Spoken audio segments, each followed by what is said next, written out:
makeup inside.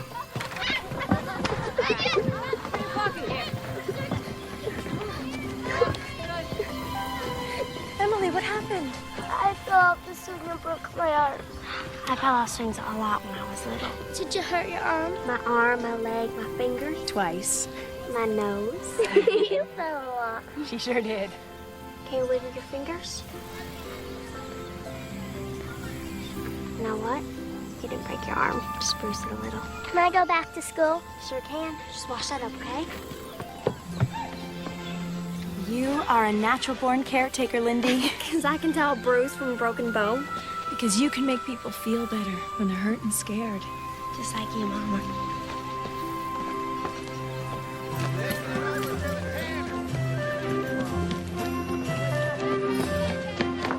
Lindy, what brings you into town? Came to get my newspapers, and I thought I'd ask my best fella to take me lunch at the hotel. One of these days, somebody else is going to be your best fella. And I'm going to get just a little jealous. There may be another fellow in my life someday. But you always be the best, Papa. That's worth the best meal the hotel has to offer. How'd you get to be so clever to wrap me around your little finger? By the way, I hear Dr. Jackson's looking for a new assistant. You mean it? Absolutely. I better get down there before somebody else gets the job. What about lunch? Another time, Papa. So much for being her best fella.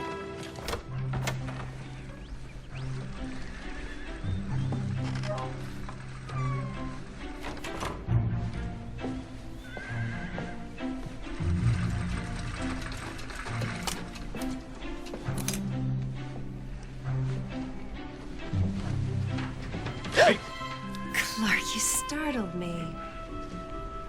What are these for? Nothing in particular. Maybe I just wanted to give my beautiful wife some flowers. Mr. Davis, you do turn my head.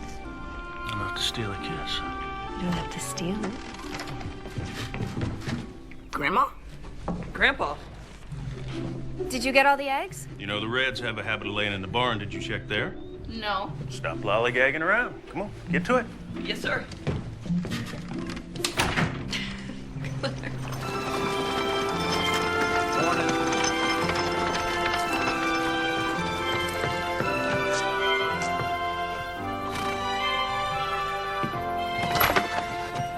Doc Jackson, I'm here for the assistant position. Oh, would you just hold on there, Belinda? I can't hire you. But I know sutures and basic first aid. I even learned a new wrapping technique for sprains that Dr. Usler recommends. Where'd you learn that? I read his book. I've read a lot of medical books and newspaper articles. Everything I can get my hands on. Reading a few books doesn't make you qualified.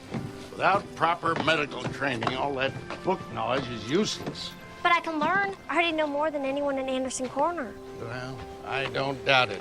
But what I need is someone with solid patient experience. This is all I've ever wanted to do with my life. I could learn so much from you, Doc. Women aren't supposed to be doctors. What about marriage? I'm not getting married.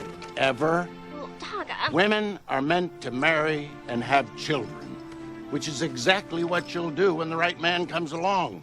Trust me, marriage and a career in medicine will never work. I'm not giving up. Dr. Elizabeth Blackwell applied to 29 schools before she got accepted into Geneva College. Elizabeth Blackwell is the exception, not the rule. Now, Geneva College may accept your application, but I won't. Good day. Come on.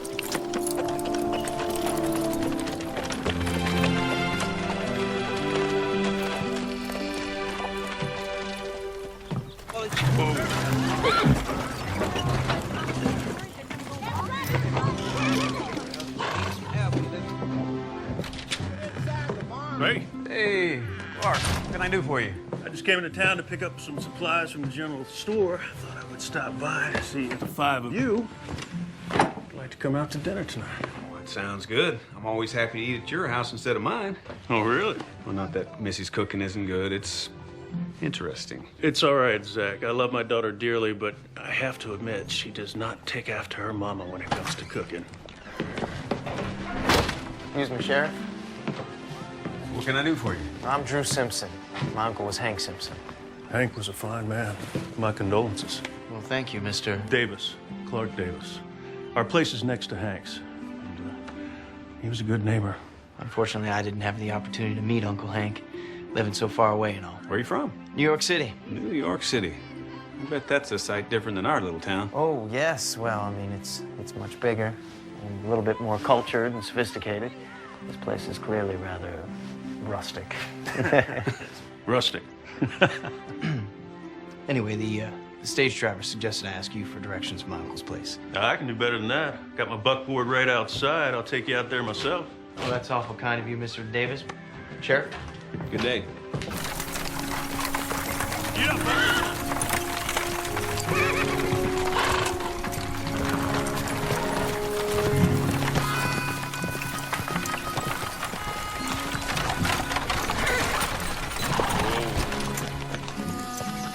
Hold me. Squatters settled in after your uncle passed. I'm afraid they didn't take care of your place properly. I hoped it would be in good enough shape to sell right away. You're not staying. Certainly not.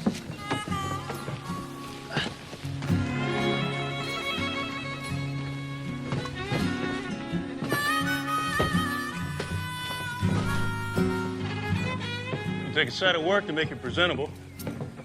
The pack rat's gonna settle into those walls if you don't get those holes patched up. Do you know anyone I could hire to do that? You don't want to do the work yourself? I just graduated from law school. I know all about writs and torts and the right of habeas corpus, but nothing about working on a farm. I'd be happy to help you. Would you? Well, thank you. I'll pay you, of course. Oh, that's mighty generous, but no thanks. I can't let you work for nothing, Mr. Davis. You be allowing me to repay a debt to a good friend. Then I accept. Good. Please sit down. Thank you. It's great that you could come in today. I really appreciate it. It's no problem. It's nice to see you. We haven't had a chance to talk since you moved here, Mrs. Kent. Please call me Sadie. Caleb is a bright boy, but he's very behind for his age, especially in his reading and writing. He isn't doing his homework, and he said that you and his father won't help him with it. I'm afraid my husband Charles don't hold much with schoolwork. I'm sure you understand the importance of a good education. I know how bad it feels when you don't have one. I only got through the 2nd grade before I had to stay home with my mom, take care of the younger kids. The fact is, I can only read a few words on this paper. So it's not that you won't help him, it's just that you can't. What about your husband? He can't read at all. I will spend some extra time with Caleb. But with 14 students of different ages and grades, it's going to be difficult. Thank you, Mrs. Tyler. I appreciate anything you can do for him. You know, Sadie, I could teach you how to read, and then you could help Caleb to learn. I have to go, Mrs. Tyler.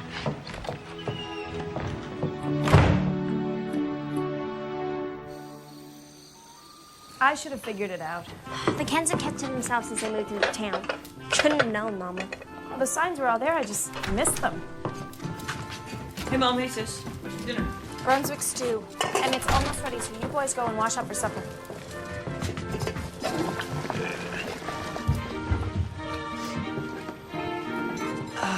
Can we go to Grandma and Grandpa's for dinner? Not tonight. Go do what your mama said. What does Charles Kent do? Well, George has hired him on part-time at the general store. He does other odd jobs. Mostly wants to get a farm for himself. How did you get all that out of him? Well, I asked him. Doesn't seem very talkative to me. Well, generally, when the sheriff asks questions, people give answers. Mrs. Kent will learn how to read. A whole new world would open up for her. Just like it did for me, Mama, when you taught me how to read. Well, she'd become a different person. Well, maybe that's what her husband's afraid of. What kind of woman allows her husband to dictate to her that way? I wouldn't know, Lindy. I haven't had any experience with that kind. And you never will, Zachary Tyler.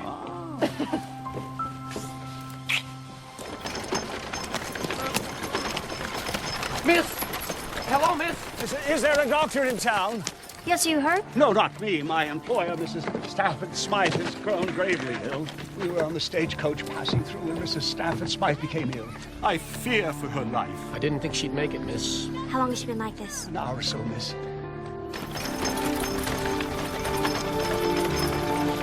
Whoa, whoa. Doc, I got a patient for you.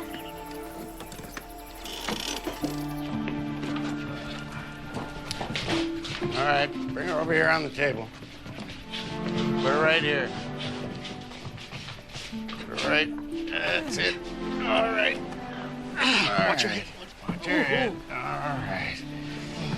Okay. Breathing is fine. Pulse is steady.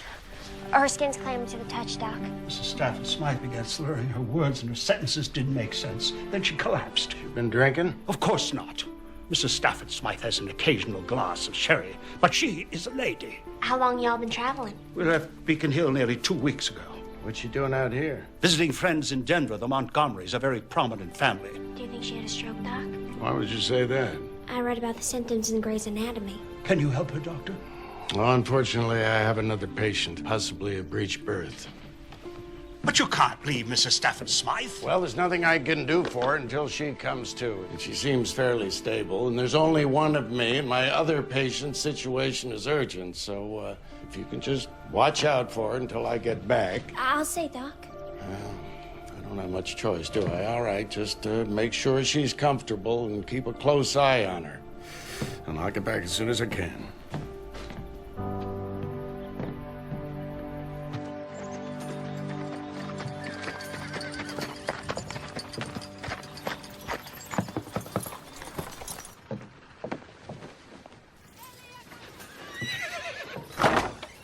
Mrs. Tyler? Hi, Sadie. I just wanted to talk to you about... My boy in trouble at school? Oh, no. No, nothing like that. I just stopped by to bring some books for Mrs. Kent that I thought she might be interested in. You asked her for books? No, she didn't. It's just... I thought that... Well, you thought wrong. She got no use for books here.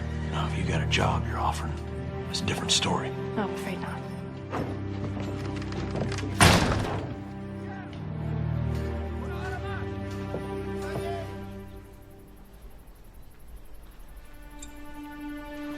Dr. Jackson, she's awake. Heaven's day. Get up. Mrs. Stafford Smythe, Mrs. Stafford Smythe. My name is Dr. Jackson, and I believe you've had a stroke. My photos, coats, All right, Miss. bags.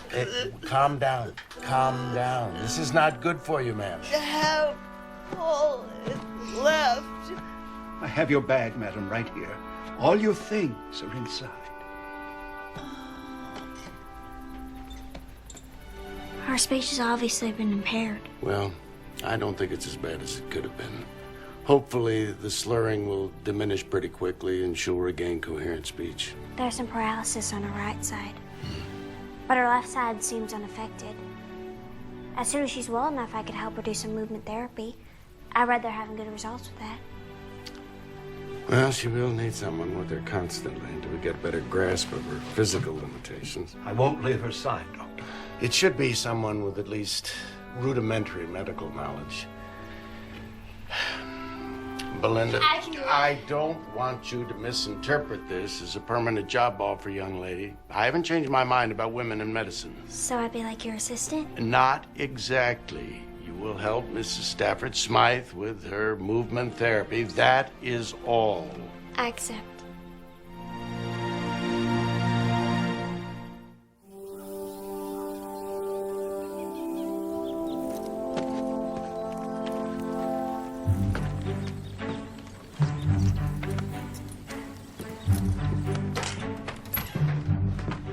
Well, good morning. Something I can do for you, son? Well, yes, I got this problem. A carbuncle that is driving me crazy. And you see, the area that's affected has been getting a good deal of sitting time, if you know what I mean.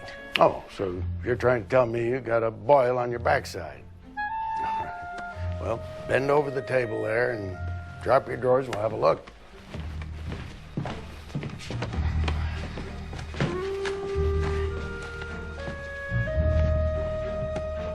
No, that is a mean-looking carbuncle you got there, all right. Would you bring me some of that rider's liniment? It's on the top shelf in there. Would you stop rubbing? I can't help it. Well, the more you scratch it, the itchier it gets. Here you go, Doc. Oh, hey now. Whoa. Wait, never mind. Well, what about your carbuncle? What carbuncle? Well, at least take the liniment. Belinda. Doctor? You see, that's another reason I can't hire a woman. How am I going to make my money with you scaring away my patients?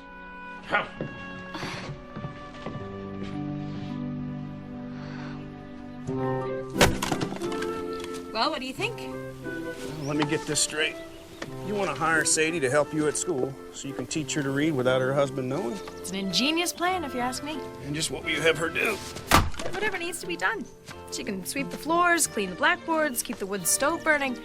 Simple things that allow her to learn along with the children. And don't you think the way you're going about this is just a little sneaky? I think the Lord will forgive my methods if I can offer this poor woman a path out of the darkness of ignorance.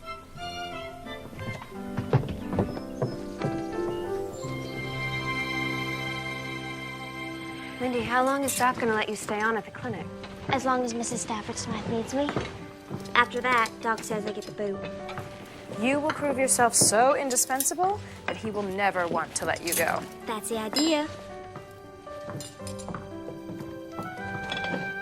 Grandma, there's one too many plates for the table.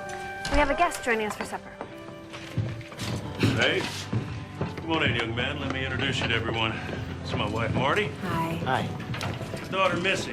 How do you do? And this is my granddaughter, Belinda. Lindy, this is Mr. Drew Simpson. He inherited Hank's place, and he's come here all the way from New York City. It's a pleasure to meet you, Mr. Simpson. I trust your journey here hasn't left you suffering any adverse effects. Nothing worth speaking of. Well, I'm sure we're all very interested in hearing about your journey. I know I am. Yeah. Come, we're having a simple dinner, but fried chicken, I hope you like it. Lord, we thank you for the food that's in front of us, the family that surrounds us, and the new friend that's joined us at our table. Amen. Amen. Jacob, honey, guess first. Would you like a biscuit, Mr. Simpson? Thank you. I'm very sorry about your uncle. He was a wonderful man. Belinda spent quite a bit of time with him these last few weeks. She nursed him right to the very end. That was very kind of you. Well, Lindy's a natural caretaker. In fact, she's working in town with Doc Jackson. I hope to be a doctor someday. Oh, well, that's rather unusual, isn't it? Pardon me? A woman doctor. It doesn't seem quite appropriate. Appropriate? Why would a lady want to subject herself to such a mentally and physically taxing line of work? Oh, boy. I would think being from New York City, you'd have a more enlightened view of women. And by enlightened, I assume you mean a view that agrees with yours? Ladies are every bit as capable as practicing medicine as men are. I could recommend several recent newspaper articles for you to read. That is, if you're open to being educated. I think you'll find the majority of men uncomfortable being tended to by someone of the weaker sex. That's true. Some men might be so intimidated that they run away in embarrassment. I'm just saying that, like most men, when I marry, I'll need my wife at home. She'll have enough to do just taking care of me and our children. I'm sure she will. More potatoes, anyone? Yes. Please.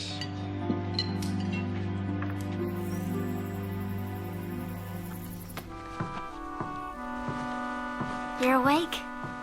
Good. How you feeling, Mrs. Stafford Smythe? Tired.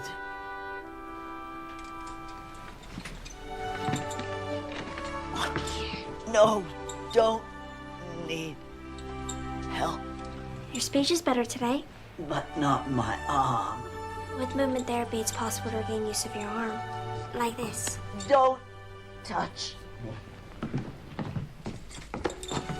You're awake, madam. This is wonderful. Don't fuss over me, Winter. Oh, sorry, madam. We should let her get some rest. Of course, miss. I'll be in the next room, madam. I won't leave you. I know you won't, Winter.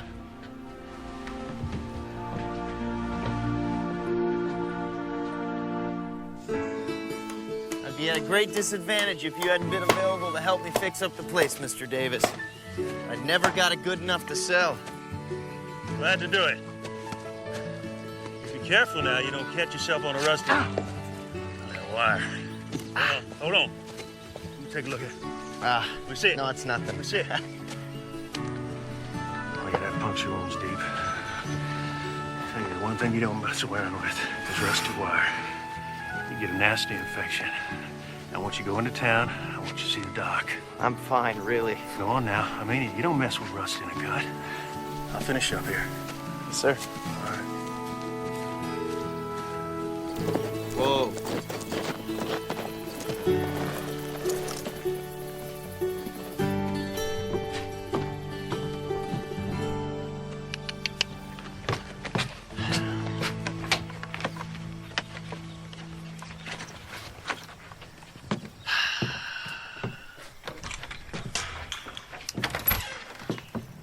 afternoon, Mr. Simpson. Good afternoon, Miss Tyler. I came to see Dr. Jackson about my hand. He's out checking on patients. Why, what's wrong? A little run-in with a rusty wire. When do you expect the doctor to return? Not for hours. Rusty wire? Tetanus can take hold pretty quick.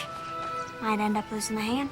I think you're exaggerating. I understand that you're uncomfortable being tended to by the weaker sex, but unless we clean that wound immediately, it might be too late. Lockjaw could set in by tonight. Although that may not be the worst thing. All right. How much humble pie do I have to eat to persuade you to help me? Just enough to make me believe that you sincerely regret saying that I have no business becoming a doctor. I most sincerely regret it. Come inside. My grandpa tells me you went to Columbia University. You didn't mention that the other day at dinner. I guess I could have worked that in when you offered to recommend articles to help enlighten me. That would have been a good time. You're so fortunate to have the opportunity to study at Columbia. I suppose that's true. I can't be a doctor without the proper education. Most hospitals won't even consider me for a nursing position. But the proper education requires a great deal of money. I've been saving for a long time.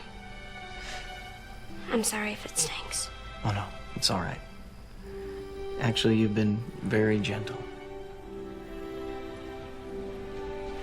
There. You're all set. Remember to keep the wound clean. At the risk of bringing up an old argument, I must say that you're a bright and beautiful young woman. Beautiful? Yes. Anyway, you'll surely be married before long. Why would you want to waste your time preparing for a career that you'll have to leave? Why does every man assume that I'm on a hunt for a husband? Isn't that the goal? Find a mate, settle down, have children? As a lawyer, everything is black or white to you, isn't it? Well, that's rather simplistic, but there is a clear-cut sense of right and wrong in the law that I've come to appreciate. That's why we're different. I see all of God's colors. And somewhere between black and white, it's my dream to be a doctor. I should get back to the ranch. Of course. Please tell my grandpa I said hello.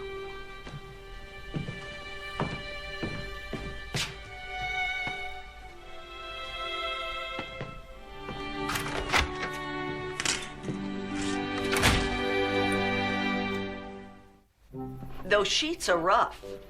They're all I've got. That cot is like sleeping on a board. And the draft in here practically blows the blanket off my legs. How long until I can leave? You can move to the hotel today, Mrs. Stafford Smythe. If Belinda will stay with you, can you do that? But I thought I'd continue to work here with you. Mrs. Stafford Smythe needs a nurse. I thought that's what you wanted to be. Actually, I want to be a doctor. It's all settled then.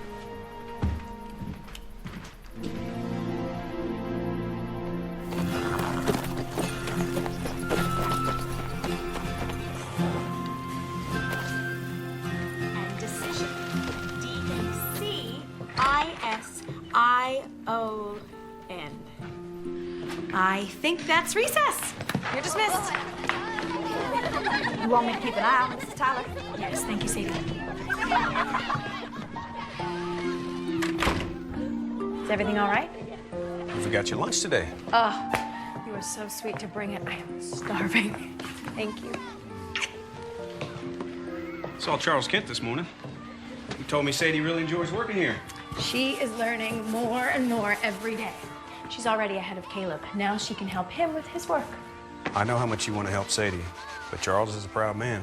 Pride is a man's downfall, Zach. All I'm saying, Missy, is that he won't take it too well if he finds out she's doing something behind his back. I'll see you tonight. Bye.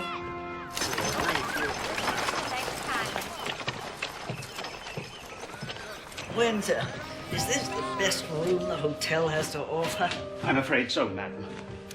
I suppose it's a step up from the clinic. Still, these pillows are much too flat. They'll never do. And surely they've got better linen. Oh. I'm mortified by these inferior accommodations, but I'm afraid it's not possible to get anything better in this uncivilized outpost. Oh, Miss Tyler, please come in. Madam, I'll just be down in the restaurant to check on your tea. Wash the china yourself, Windsor. I don't trust these people to have high standards of cleanliness. Yes, madam.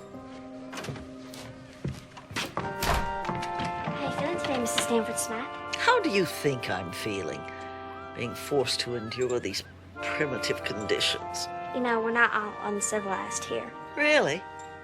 Did I somehow miss seeing the opera house, or a good library, or even a hat shop with the latest fashions from Europe?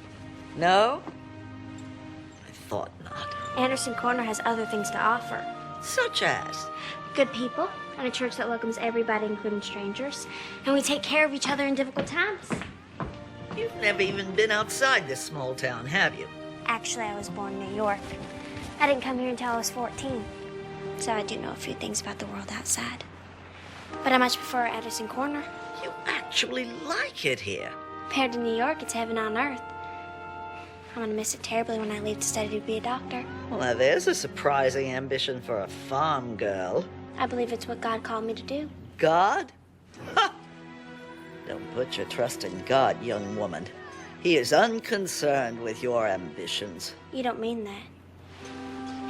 The only thing you have to rely on in this world is yourself. I must be awful lonely believing in nothing but myself. When you've had a little experience with the harsh realities of life, you'll abandon that naive faith. I've had a great deal of experience of harsh reality. Without my faith, I'd expect I'd be much like you.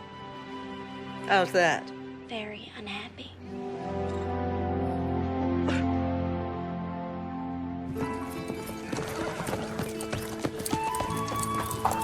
Whoa, whoa, whoa.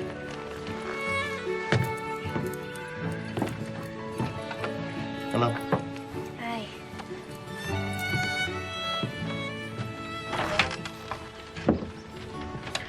Drew, I'm so glad you could join us for supper.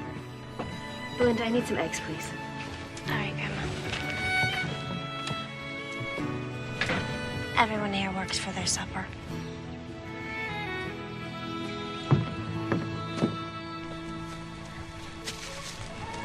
Might as well spit it out. What? Whatever it is you're stewing over. I apologize for being so opinionated and outspoken. You probably can't help it. Can you?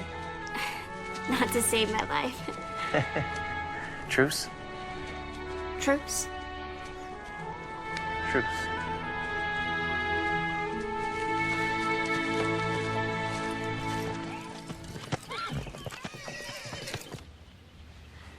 Now remember, as I'm moving your arm, gotta imagine you're doing it on your own, okay? I saw you reading late into the night last night. Oh, I'm so sorry. Did light keep you awake? My age keeps me awake. I'll turn the light out earlier tonight. Must have been a very interesting book to keep you awake at that hour. Oh, it is. It's called The Laws of Life, and it's written by Dr. By Elizabeth Blackwell. You know of her? I heard her speak in Boston. She's a very intelligent woman. I can't imagine what it must be like to hear her speak in person. You sound like you greatly admire her. She's done so much to pave the way for women to become doctors. And that's what you want to be. I'll be fortunate if I'm able to train to be a nurse. The schooling for doctors is terribly expensive.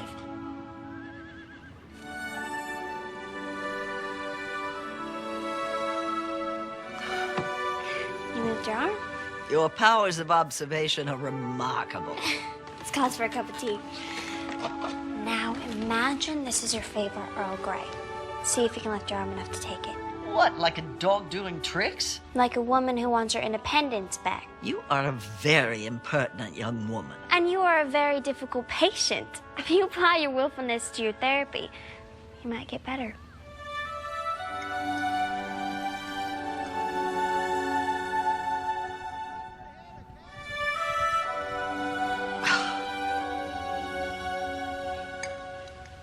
We'll try again in the morning.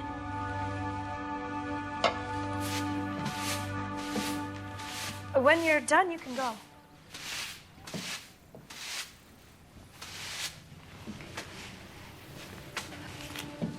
Who is Charles Dickens?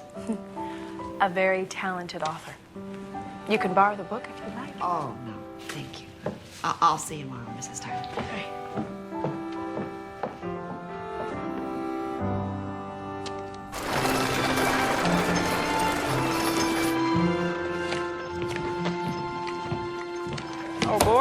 What can I do for you? Mom needs some flour.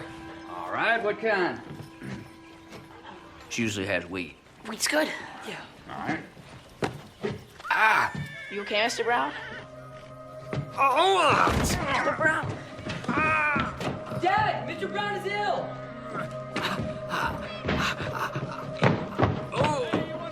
George?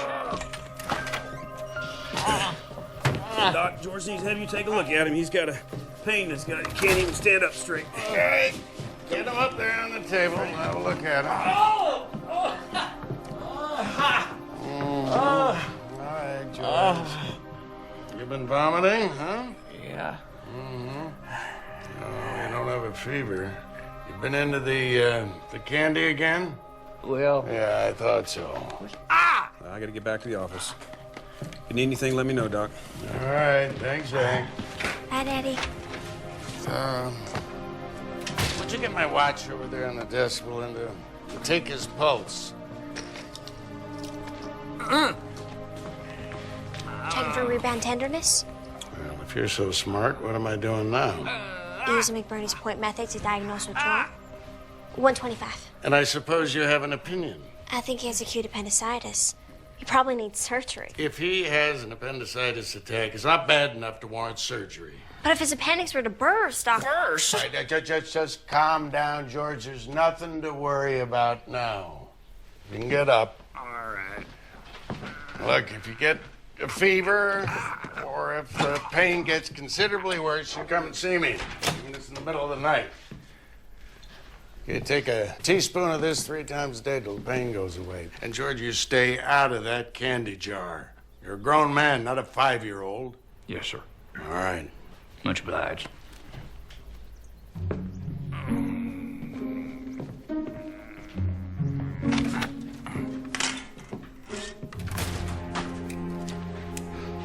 Now, listen here, young lady. A good doctor never performs an unnecessary surgery. It's too risky, unless the patient will die without it. But he had all the symptoms. If he had acute appendicitis, George would have been right off this table from the pain. Might even have passed out. Probably has nothing worse than a simple stomach ache.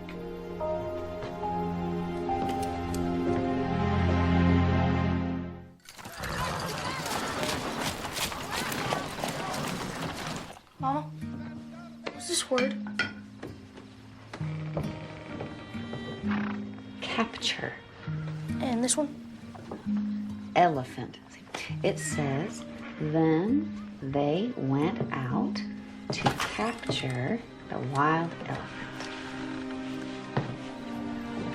How do you know what that says, Sadie? Mom was learning to read at school with me, Pa. She's real good. Charles!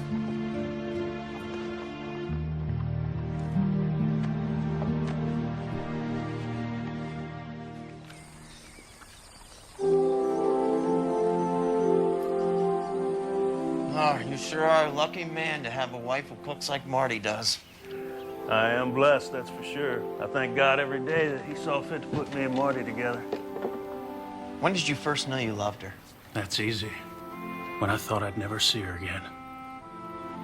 I felt a terrible emptiness inside of me. And I knew that if I didn't get her back, nothing would ever fill that up again. It's a pretty clear sign. I thought so. What about you, though? Tell me about that life you got to get back to. You got a young lady waiting for you? No. My father thought I should concentrate on school before getting serious about anybody. He may be right. He's always right. Sounds like a man who's pretty sure of himself. If he's ever had a moment's doubt, he hasn't admitted it. Considers it a weakness, I'll bet. Yeah. He says if someone senses weakness in you, that's when they go in for the kill. Well, that's a pretty harsh way to look at life. But probably true. In a legal battle, anyway.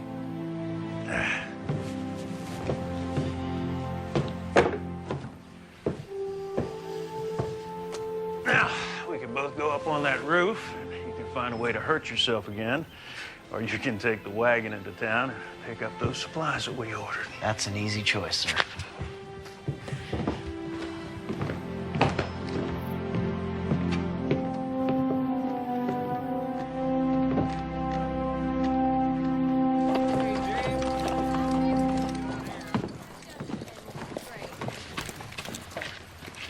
Charles. Yeah? Heard what happened with your wife. I mean, your wife. She tricked me. I'm not apologizing for Missy. She was acting out of kindness and with the honest intent to help. I don't see how this has anything to do with you, Sheriff. Unless there's some new law about reading that I don't know about. You know, Charles, there's no shame in not being able to read. The shame is from not even trying. Hey.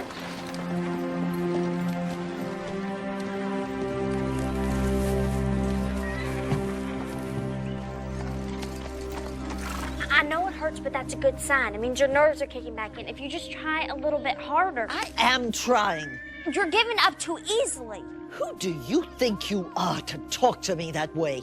An ignorant, low-class girl in a godforsaken town in the middle of nowhere. I may not have a college education, but I'm well-read and definitely not ignorant. And as for class, I come from a good family that could teach you a few things about what that word really means. Get out of my sight. With pleasure.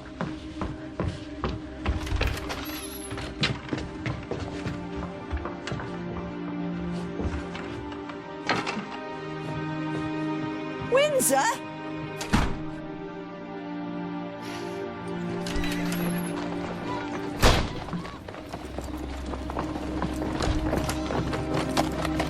Miss Belinda! Miss Belinda, please, wait up! Wait up, Miss Belinda! Miss Belinda! I'm sorry, Mr. Windsor. I know you're taking her abuse, but I'm not about to. Mrs. Stafford's wife would never mean to be abusive to you, miss. I don't know what you call it back east, but out here we call it rude and unacceptable behavior. May I share something of a personal matter with you, Miss Tyler? Something I'd like to show you. This is Benjamin and Lucy, Mrs. Stafford Smythe's children. I thought she didn't have any children. She doesn't now. Oh, I see. Mrs. Stafford Smythe became a widower shortly after Lucy was born, and her children became everything in her life, miss. What happened to them? Lucy passed away when she was 5 of the scarlet fever, and Benjamin drowned just before he was to graduate from Harvard. Terrible. When Mrs. Stafford Smythe lost Lucy, the only thing that kept her going was Benjamin. And when she lost him, I was afraid she... So sorry. That explains her anger and bitterness, but it doesn't excuse her behavior. I just want you to understand that Mrs. Stafford Smythe was not always the way she is. She was a kind, generous woman. Try to think of her the way she was, before unbearable loss changed her. Try to see her with a forgiving heart, and not a judgmental mind.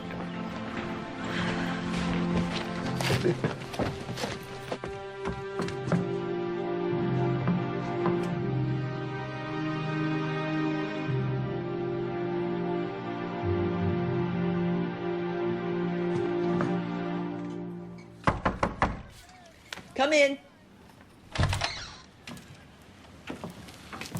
What are you doing back here? I want to apologize to you, Mrs. Stanford Smythe. It was inexcusable for me to speak to a patient like that, no matter how challenging you are. This submissive demeanor is out of character for you. Does it have anything to do with Windsor rushing out after you? He told me a little bit about your background, but please do not be angry with him. He knows better than to discuss my private life. He's devoted to you. The only reason he told me is because he believes you need me. I don't need anyone to help me. We all need someone. I lost my mother, father, and baby sister. When I was 9, my little brother Jacob and I had to go live in an orphanage.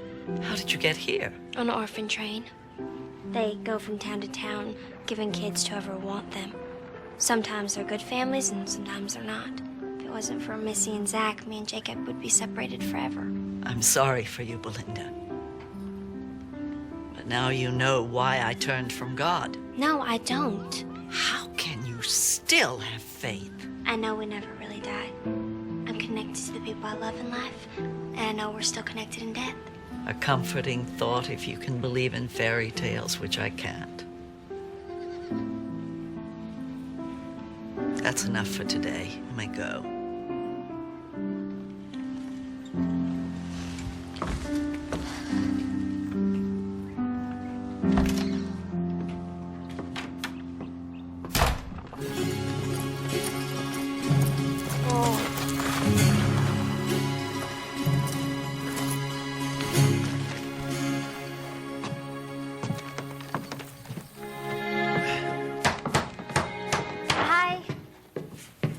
Belinda. I was visiting my grandma. She wanted me to bring lunch to y'all. Well, your grandpa went into town to pick up some lumber.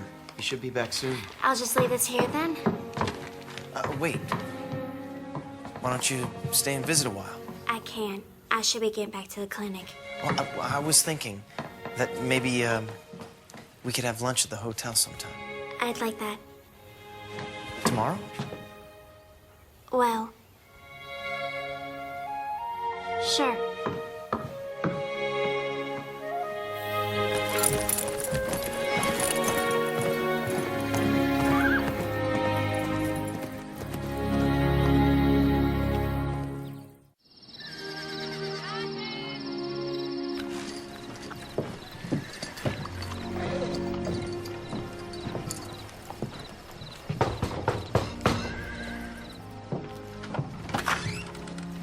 Evening, Charles. Evening, Mr. Davis.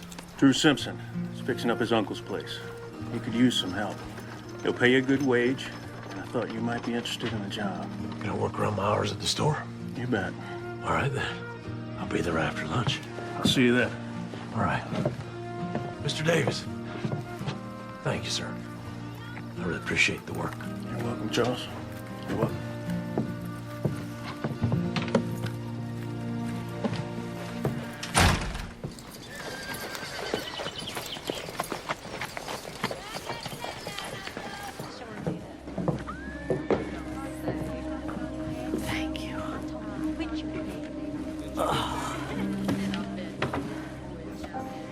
I envy you your faith, Belinda, but I can't share it. And even if I could, it doesn't change the fact that the only reason I didn't let that stroke kill me is my distant relatives who are just waiting for me to die so that they can inherit my fortune. I think the whole reason your stroke didn't kill you is because God has work for you. Find a purpose about loving other people. And losing them. The fact that you grieve deeply means you love deeply. There's so many people out there who need what you have. Who would that be? At the orphanage, there's hundreds of children without parents or parents who just simply give them away. Ah, so you're suggesting I give money? Not just money. Yourself. You have so much love to give and they need love. Aren't we supposed to be practicing? Reach for the teacup. One hand.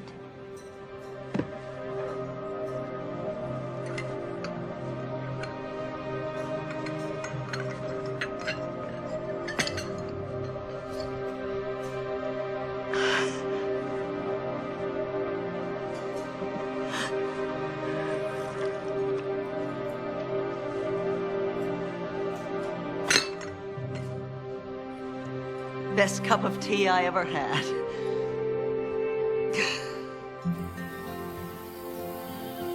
Hold her right there. Okay. That'll do it. Thanks again, Charles. I'm not sure what I would have done without you. You're more than welcome, Mr. Simpson. Drew. All right, Drew. Can I ask you a question about the law? Sure. It's about adoption. You and your wife thinking about adopting a child? Well, not exactly. Sadie was married before we met. Her first husband, he was Caleb's pa. But he was a real no account. Used to beat Sadie and Caleb both. She divorced him? Yeah. He got in a bar fight, and he hurt some fella real bad, and they put him in prison. Gave Sadie a chance to get away, but he's fixing to get out soon. And I know he's gonna come looking for Caleb. Now, if I can adopt him, does that make him my boy? And ain't nobody can take him away? That's right. Sadie's awful worried that he won't give up his claim to Caleb. Well, under normal circumstances, he'd have to agree to it. But because he's been in prison, there's no way the court would favor him over you. You sure about that? Well, I'll draw up the papers to petition the court. We'll see what the judge has to say. Well, now, I can't pay you right now, but You don't have to.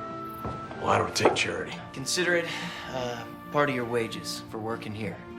Like a bonus for doing a really good job. All right. Thank you, Drew. It's my pleasure, Charles. I just passed the bar. I'll take those for you When folks. I return home, I'll join my father's practice. Does he practice criminal law? Nothing nearly so unsavory.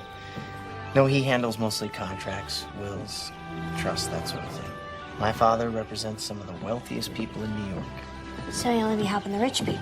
Well, that's who our clients are. They don't have to be. You could help the less fortunate. We work with people who pay our fees. Is that all you care about? Money? Don't be ridiculous. That's not what I meant. It seems to me you don't have a real passion for law. Well, the definition of law is reason free from passion. Do you have time to take a walk? I should be getting back to Miss Stafford Smythe. A short one.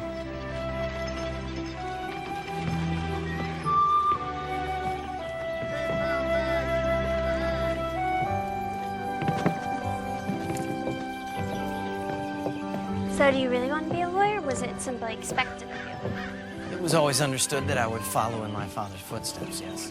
What does your mother think? Doesn't her opinion matter? Well, her opinion would matter a great deal if she were still alive. She died when I was 8. Oh, I had no idea. I'm so sorry, Drew.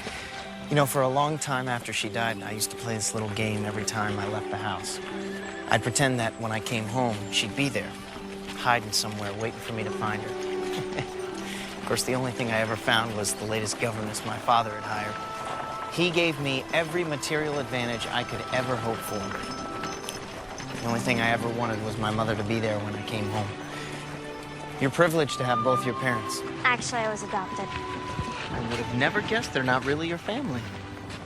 I mean, not that... It's all right. First, I didn't feel like they were my family. And they made me realize that loving someone has nothing to do with being related. Everything to do with opening your heart and letting someone in. I envy the relationship you have with your family. Why? You really love each other. I haven't felt that since my mother died. That sense of security, of knowing that someone will always be there for you. And never be completely on your own again. Yes. Exactly.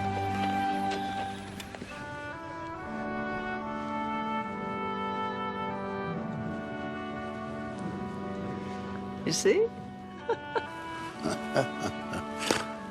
My. You have made remarkable progress, Mrs. Stafford Smythe. I must say I am very impressed. To be truthful, I wasn't sure you'd regain use of your arm. Nor did I think so, but Belinda was stubborn about my therapy. She'd listen to me grouse and complain, but she never gave up on me. She's a remarkable young woman, don't you think, Doctor? Yes, she is. Indeed, remarkable. I know you must be anxious to get back to Boston, and I think you can start planning to go home now. Oh, thank you, Doctor. So, what did you ride all the way out here to ask your grandma? Seems while I wasn't looking, my life just got really complicated. This wouldn't have anything to do with Drew Simpson, would it? I'm attracted to him, and it's not fair. To you or to him?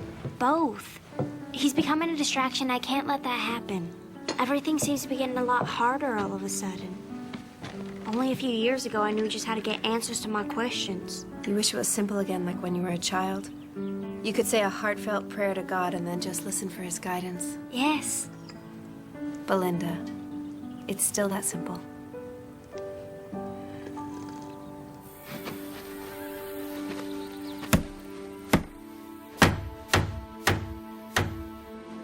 Drew, you want to take a break? What?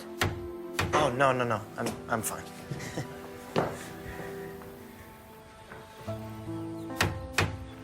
Something weighing on your mind? No, nothing. Have you ever had that experience where you think a person is one way and they turn out to be something else entirely? I think we've all had that experience at one time. I had Belinda all figured out. Then I get thrown for a loop. And that's bad. Well, it's complicated. She makes me think about things I thought were all settled. Such as? Where I'm going to live, what I'm going to do, even whether or not my life has any real meaning or purpose. A woman can do that to a man. I know what I want to do with my life. I want want to sell this place, go back to New York, go into my father's firm, get married, and raise a family. Well, in that case, what is the problem? Belinda is the problem. I don't want to think about her. I don't want to get involved with her. She's nothing like the kind of woman I have planned for my future. She wants a career in a man's field. She's opinionated, outspoken, strong-willed, smart, kind. That doesn't sound like a problem, son. That sounds like an opportunity.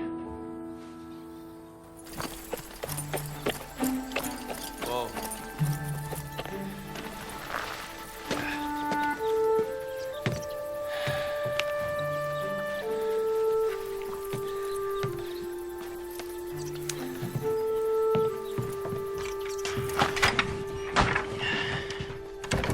It's not your hand again. It's my finger. I think it's broken. There ought to be a law against giving you a hammer, son. For your information, the first time I hurt myself, it was on a wire. Maybe you should stick to lawyering.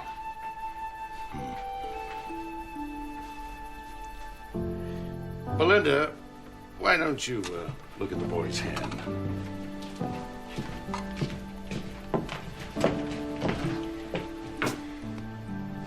Can you bend it? I guess I can. I think it's just a bruise. I can splint it if it's broken. It might be quite cumbersome. Just leave it. Have lunch at the hotel with me today. I'm sorry, I can't. Tomorrow, then? I have Mrs. Stafford Smythe to tend to. Well, maybe we could find time. Do you want the splint? What? No. No splint. Then excuse me. I have work to finish.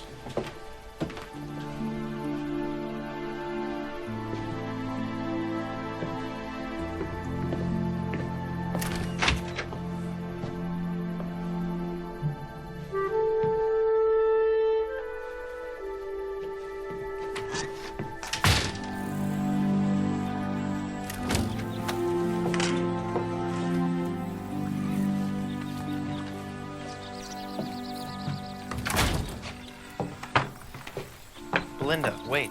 I have to get home, Drew. I have things to do. Why are you being like this? What happened? I don't know what you mean. Yes, you do. When the farm sells, you'll be moving back to New York, right? Well, yes. And I'll be staying here. So where does that leave us? You'll go back to a life I can barely imagine.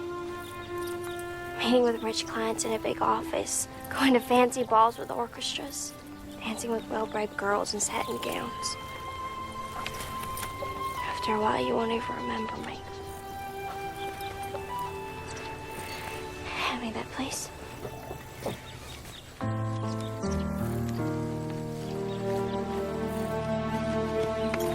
Come on, Director.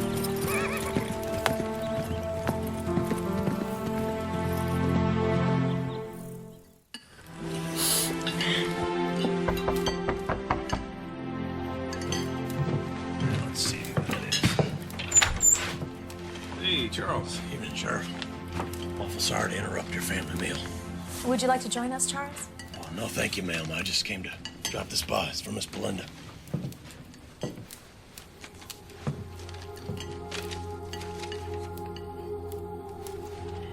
Seems Drew hurt himself again. I better go check on him. I'll be back as soon as I can, Mama. Thank you, Charles. Sure.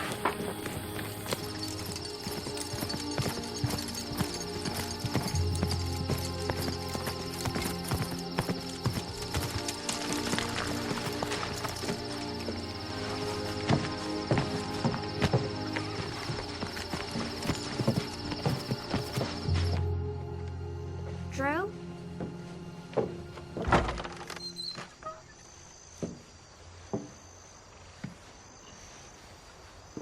What? I believe this belonged to my aunt. Probably meant a great deal to my uncle. This isn't a fancy ballroom. There isn't an orchestra.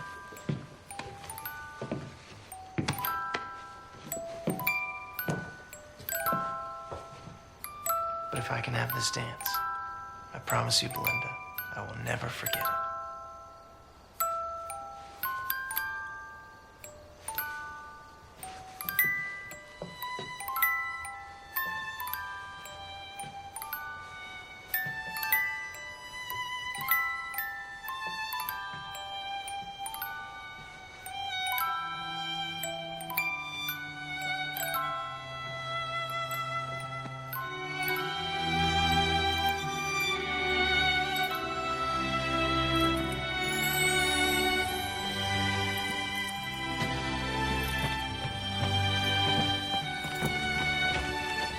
You know this doesn't change anything, Drew.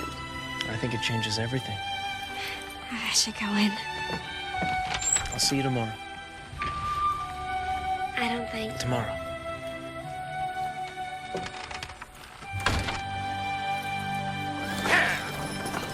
Dr. Jackson has given me the go-ahead to travel home to Boston. I'm very happy for you, Mrs. Stafford Smart, but I am gonna miss you. I'd like you to come with me, Belinda. If you're worried about the travel and Mr. No, I'm not looking for a traveling companion. I'd like you to come back to Boston and live with me. Take me to that orphanage. I'd like to meet those children. You don't need me to take you there. I'll just get you the name of the orphanage. No, well, Belinda, there's more. I would like to pay your way through college and medical school. You shouldn't have to settle for small dreams. Dare to go for the big ones. You'll make a fine doctor, Belinda. That's a much too generous offer, Mrs. Stafford Smart. I'm afraid I can't accept it. Why on earth not? Because it'd take me years and years to pay you back. Well, it's not a loan, it's a gift. I'm a very wealthy woman. I can afford to do this for you. I would like to think if my Lucy had lived, she might have grown up to be just like you, Belinda. Even if I could accept your offer, they'd never accept me into a good college. I mean, most of the schools don't even allow women. Oh, posh. I'll just send up a smoke signal to my friend Sam Gregory. Dr. Samuel Gregory? The Dr. Samuel Gregory who founded Boston University School of Medicine? Yes, one and the same. I don't know what to say. Well, say yes. Thank you, Mrs. Stafford Smart. Thank you. Now, I know that you'll need to talk this over with your family. But when I leave next week, I hope you'll be with me.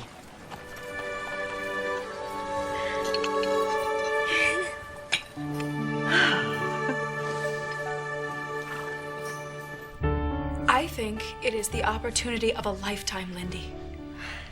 But Boston is very far away. And we'd certainly miss you. And I'm gonna miss you. And Papa and Grandpa and Maddie and Jacob. I can't leave Jacob. Oh, we'll take good care of him. Besides, we all knew that you were going to have to leave Anderson Corner one day if you were going to get a good education. It scares me about thinking of leaving everyone. When I came out here from back east, I was scared too. So was I. When I left with my first husband, Willie, I had no idea what lay ahead. The only thing I knew was that I was leaving the only home I'd ever known. How'd you both do it? When you face the unknown, you have to gather every ounce of courage you possess, and then tell yourself that if it's the right thing to do, everything will work out fine. And if it doesn't, you can always come home. So you think I should go? I think you should do what your mom and I both did. Pray about it, and then decide.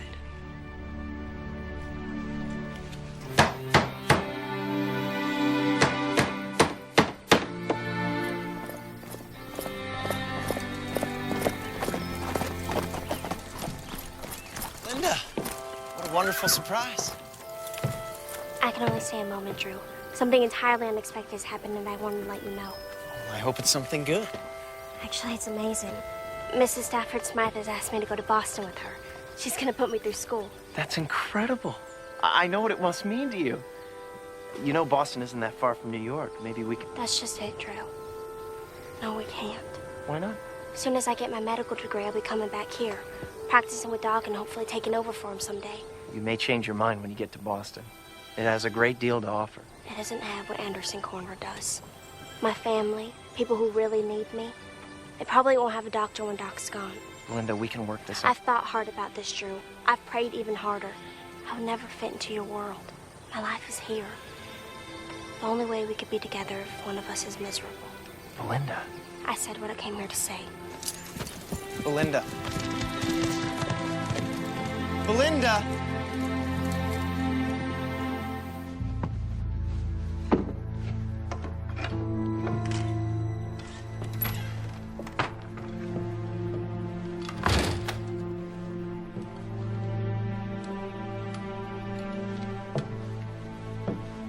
Who is it? Jonas Barnes. Hurt his leg recently. Gangrene set in. It's gonna have to come off at the knee. Will surgery save his life? With gangrene. I don't know. But if I don't do it, he'll die within the day. I can help. Linda, this is life-threatening, gruesome surgery. I can handle it, Doc.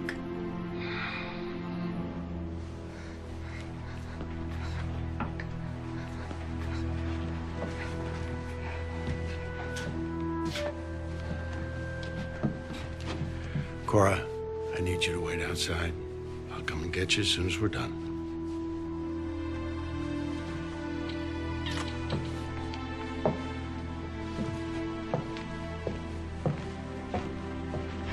All right, Jonas. I think we're ready to start. Maybe you could say a little prayer first. Of course. Belinda? Lord, we are eternally grateful that you are here with us now, and pray that you bless Doc with a steady hand, and bless Jonas with a peaceful heart, and Cora with the knowledge that you are in control of this day. Amen. Amen. Amen. All right. I need you to lay back there now. Everything's gonna be all right. Count to 10 with me, okay? 1, 2, 2, 3, 3, 4, 4, 5. 5.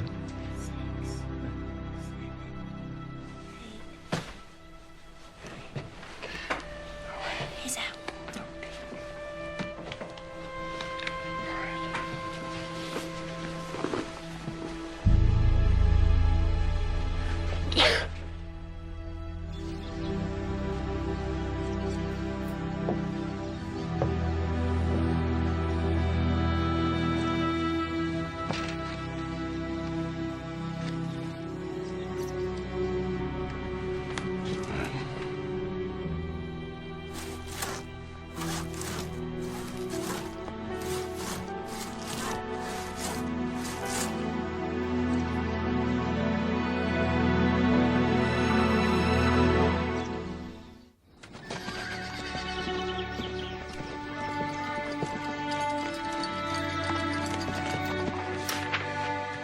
This starts the process to make you legally Caleb's father.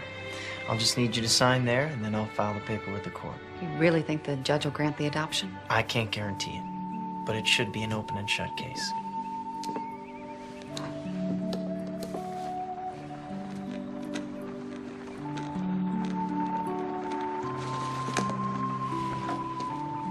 Your turn, Charles. Can I sign for Charles? Oh, I'm afraid not. You just put your X right there.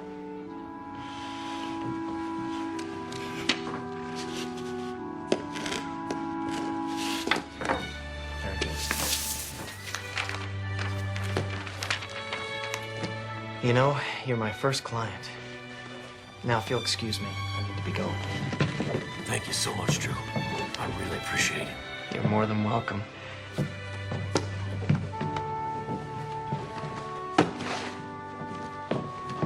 Thank you, Sadie.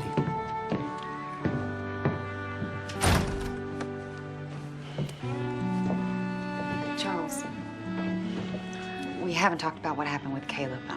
I want to explain. No, you don't have to, Sadie. I'm sorry I went behind your back, but I don't understand why you don't want me to learn to read. I reckon if you learned how to read, you'd see that there's a whole lot more out there than what I can give you and Caleb. Charles, you are the finest man I've ever known. I don't know what Caleb and I would have done without you. Oh, Sadie, I love you both so much. And I've been mighty proud to give Caleb my name. But I wonder if he's going to be ashamed of me. You know what would make your son proud of you, Charles? Seeing that his father had the courage to do something very hard, and all because he loves his son so much. If I can do it, I know you can, Charles. Sure would be nice to be able to read that piece of paper that says I'm Caleb's pa. I think she might teach us together.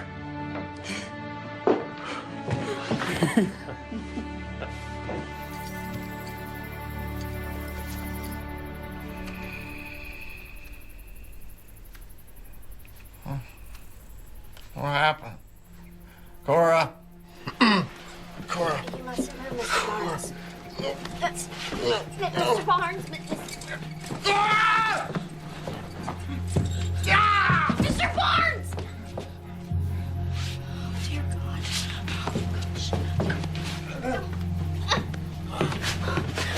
What happened? He got scared. He started asking for Cora. I tried to stop him, Doc. I'm so sorry. All right, go get some bandages. Hurry. Hurry. Get you back into bed now, okay? Help me if you can. All right. Just calm down now. Just calm down. Calm down. All right, it's gonna be all right. Now, Jonas, it's gonna be all right. It's gonna be all right. Listen to me, Jonas. You have to relax. Jonas. Shh, shh, shh. All right. Shh, shh. You have to relax. Jonas. Oh, Jonas. Please don't do it. Oh. No. Jonas.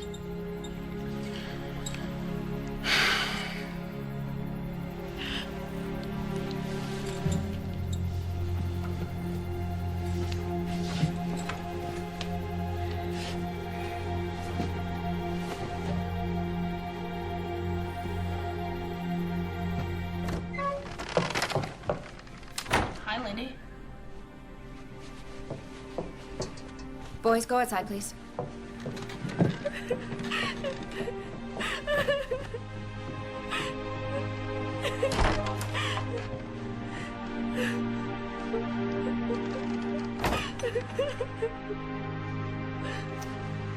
Poor dear.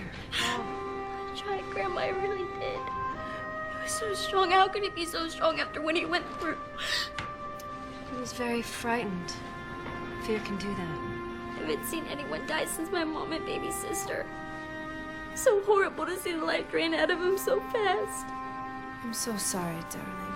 It was so awful. It wasn't your fault, Belinda.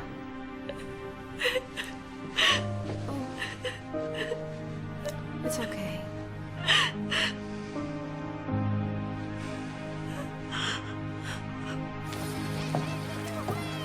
It must be hard on him to lose a patient he's tried so desperately to save. But once he gets past the sadness and frustration he must feel, he will tell you it wasn't your fault. If it wasn't my fault, then why do I feel like it is? Because you care deeply about people, and that's what makes you hurt for them. And that is also what will make you a good doctor. I don't think I'm cut out to be a doctor after all. I'll just stay here and be Doc's assistant if he'll let me. Belinda, you can't mean that. I'm afraid I do. No.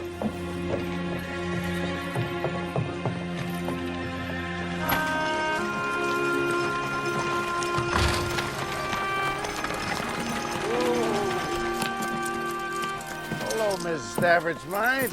Did you tell Belinda it was her fault that poor man died? Of course not. Did you tell her it wasn't? Well, you don't mean that. I didn't think. Exactly.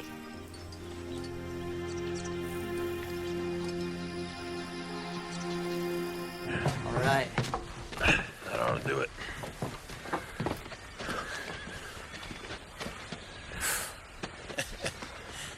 I don't think you have any trouble finding a buyer now. I already know the buyer I want.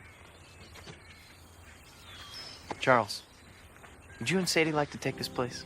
Oh, we can never afford a place like this. You could if I loaned you the money. We can never accept a loan that big. What if we called it a mortgage? Except you can pay it off as you can. In a way, I owe you, Charles. You showed me how good it feels to practice the law when I'm helping someone who really needs it. So, Charles, what do you say? Will you take this place off my hands for me? Yes. Yes, I will. Thank you. You're welcome.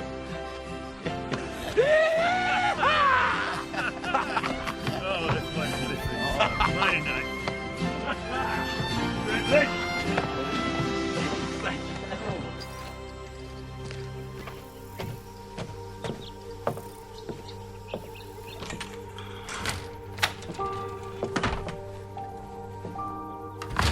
Doc? Doc, are you here?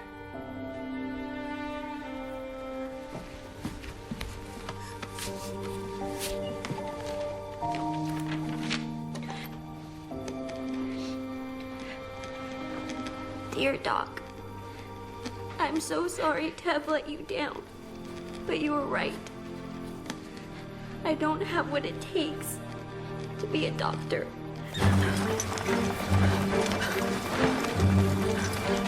Oh! Can I help?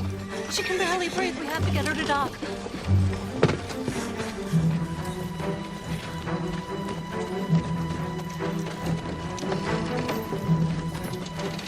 Hold on to her.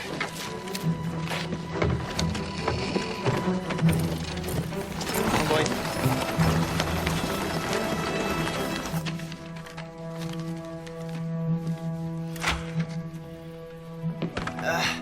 Where's the doctor? He's not here. Belinda, I need your help. You have to help her. She's turning blue. I don't know what to do, Caroline. I'm sorry. You're her only chance right now. I can't be responsible for Sally's life. This is your destiny, right? This is what God wants from you. You have to believe that, Belinda. I do. Please. Okay. Trouble breathing. What is it? What's wrong with my baby? It could be a number of things. If my diagnosis is wrong. Please, Belinda.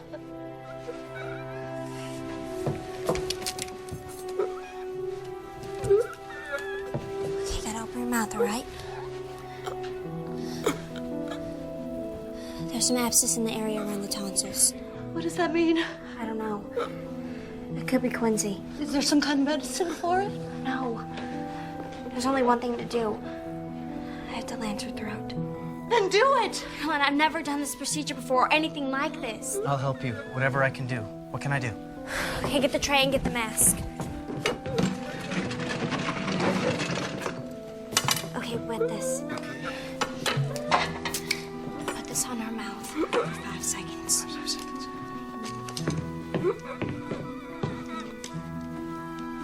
One.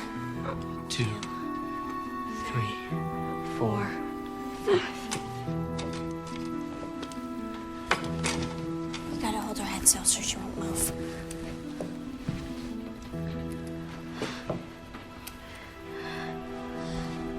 Dear God, guide my hand.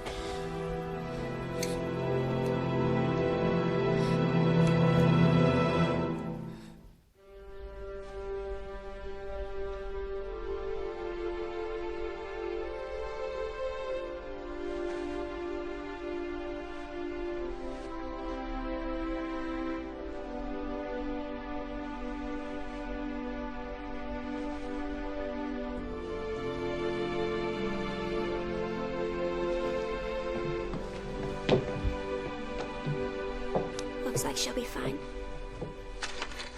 Belinda, what you did. Could have gone the other way. I could have lost her, Drew. But you didn't. You were smart enough to figure out what to do and brave enough to do it. I was terrified the whole time. It didn't stop you. Oh, Belinda, I have been looking all over for you. What's happened? What is it? Belinda saved my daughter's life.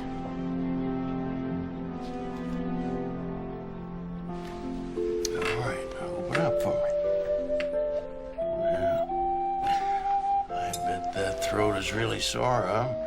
Good excuse for your mama to churn some fresh buttermilk for you. I sure will.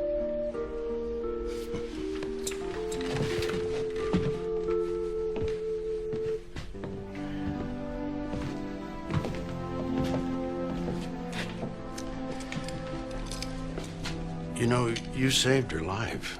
But I didn't save Jonas's. Yes, about that. I owe you a very big apology. Jonas's death wasn't your fault. But I couldn't hold him still. But that's not why he died. Jonas was dying when he came to us. We were trying to save him, but unfortunately, the surgery was just too much for him. I told you how difficult it is losing a patient. I've been practicing for 40 years, give or take. That never gets any easier. When it hurts this much, it just means that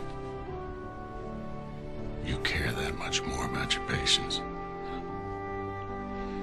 I don't think I'm cut out to be a doctor. Oh, yes, you are, young lady. You go back to Boston with Mrs. Stafford Smythe. But you just make darn sure that you come back here when you're a doctor. Well, don't start crying or else I'll think I made a mistake after all.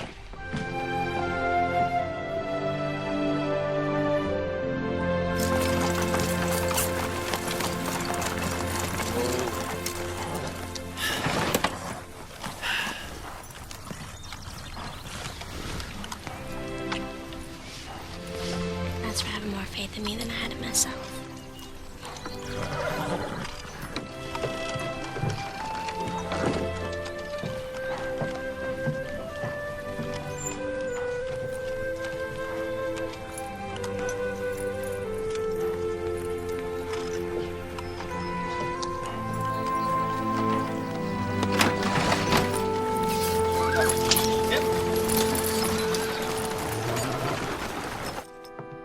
Are you sure you don't want us to see you off at the stagecoach?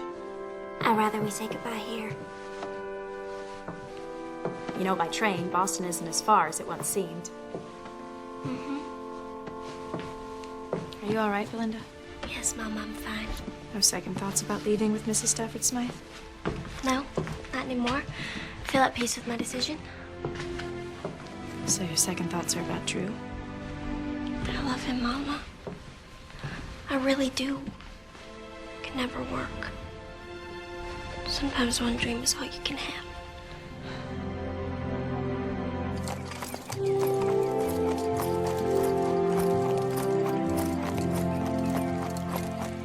Whoa. Morning. Morning.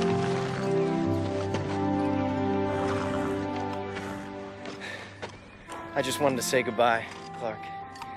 And thank you for everything. You headed home? Charles and Sadie are moving on to the farm. I'm headed back to New York tomorrow. I imagine Belinda left. We said our goodbyes at Missy this morning. She's probably getting on the stage right about now. You asked me once, when I knew I loved Marty, but you never asked me what I did about it. What was that? She left on a wagon train. She's going back home. I went after her. Do you love someone? If you truly love them, you don't let them go. I've learned a lot from you, Clark. And what are you doing still standing here? Don't you have a stage to catch?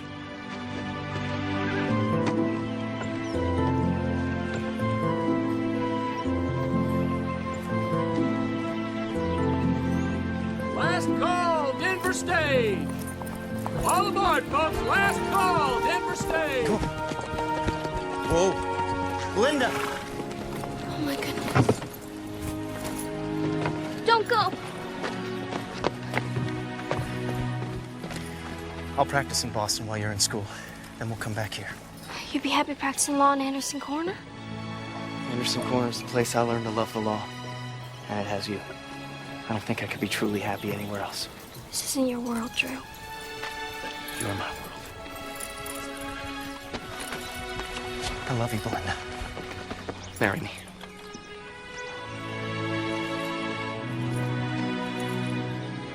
Oh, there's a train back to Boston most every day. You'll catch one next week. Windsor will meet you at the depot, won't you, Windsor? I'd love to marry you, Drew.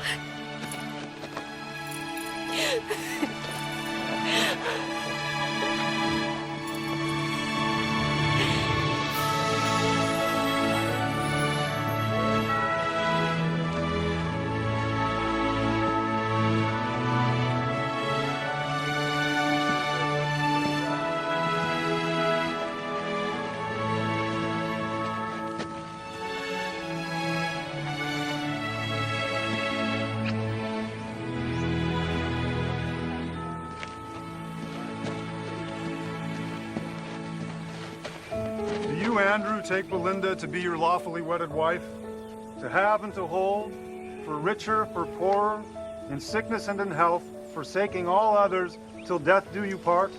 I do. And you, Belinda, take Andrew to be your lawfully wedded husband, to have and to hold, for richer, for poorer, in sickness and in health, forsaking all others, till death do you part? I do.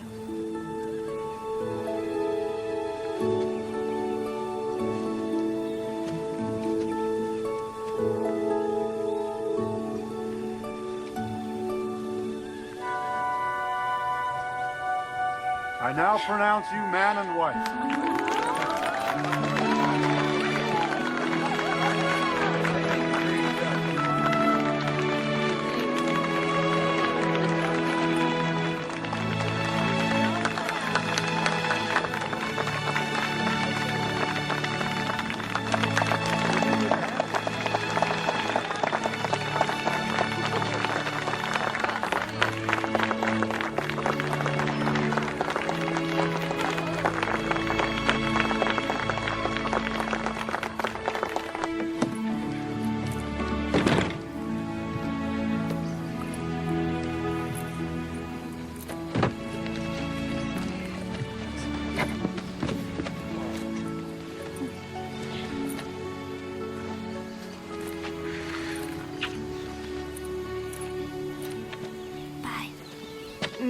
Be safe. You know I will.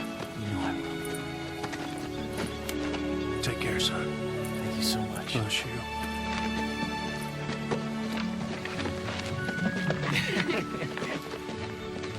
Bye, Grandpa. All right, take care, honey. Come here, Jacob.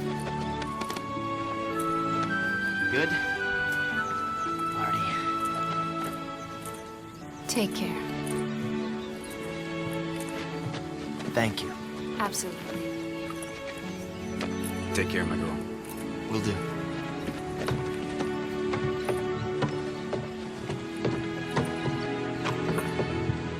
You ready?